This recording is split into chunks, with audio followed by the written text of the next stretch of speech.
परमेश्वर विरोध करने वालों को अपना अनुयायी बना देता है।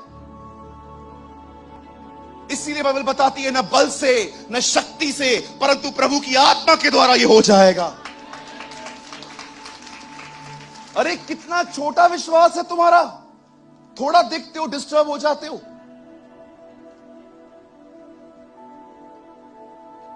जब आप देखते हो कि आप फाइनेंशियल क्राइसिस से गुजर रहे हो, जब आपको पैसों की तंगी है, आपके बिल्स चालू हैं, कितने लोग हैं जब ख्याल देता है शैतान, देख तेरी हालत क्या हो गई है, देख तेरे साथ क्या हो रहा है, देख तू ये है।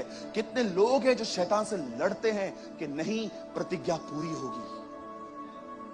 परमेश्वर ने कहा है वो मेरी सारी कमी घटियां पूरी करेगा। God will fulfill all my needs, not according to my bank balance, according to His riches and glory. परमेश्वर मेरी सारी कमी घटियां पूरी करेगा। उसने कहा है seek first the kingdom of God and all things will be added to you.